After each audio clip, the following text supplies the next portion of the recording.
Messages on our Facebook page. Let's get the weather with Carol now. Where were you last night as that storm unfolded, Carol?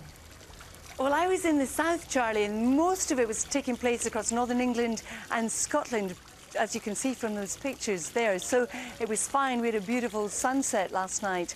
Today, though, it's not going to be as hot as it was yesterday. Part of the reason that we had all that thundery activity was because there was so much energy in the atmosphere, and the build of pressure is rather like having a balloon that you keep blowing up, pumping more and more air into it, then it goes bang, and that's what happened in the atmosphere. But here, we're in one of the restaurants. Find a lovely little fountain there, the Wimbledon colours as ever, surrounding us in those beautiful flowers. And I'm glad to say it's not going to be as hot today as it was yesterday, because for some it was so uncomfortable. We did have the highest temperature for July ever recorded, 37 Celsius in Heathrow.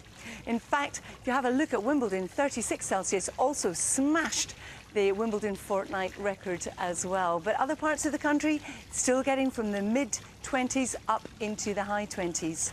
Now for Wimbledon today, we are at risk of showers any time after 9 until the early afternoon. It's just a risk. We may miss them, but equally we could catch them. Then things quieten down, but there still is a smaller risk into the afternoon. For all the UK, though, it's not going to be as hot as yesterday, and there will be some showers around.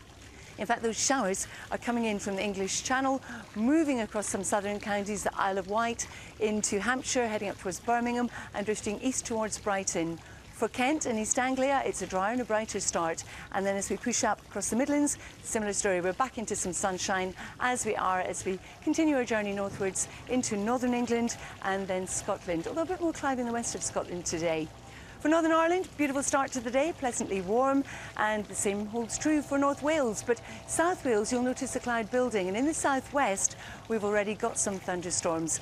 They will be with us for a while, not all of us are going to catch them, then they're going to shoot off into Wales, and then they'll carry on moving up the west coast, getting into northern England later. For the rest of us, you can see more thundery activity coming up from the Isle of Wight, heading in the direction of the Wash.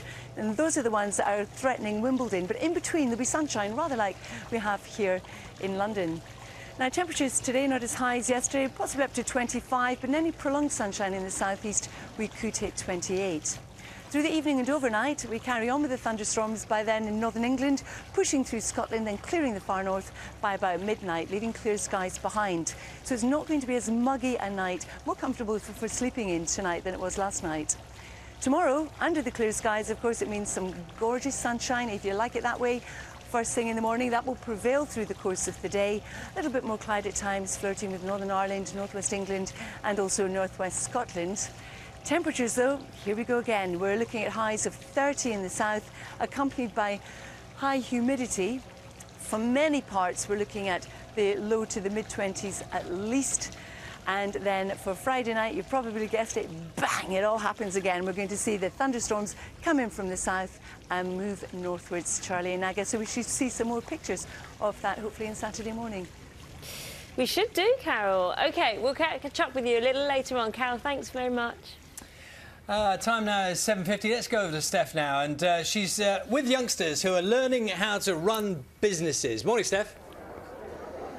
Good morning to you. Morning, everyone. This is the Young Enterprise UK Finals. There are 70 schools here who've made it to the end with their businesses. It's a scheme designed where students compete with each other to set up and run their own businesses. Now, I want you to see some of them because they're great. Let's come and meet this team. Perry, tell us what's going on here, what your business is. Hello. So this is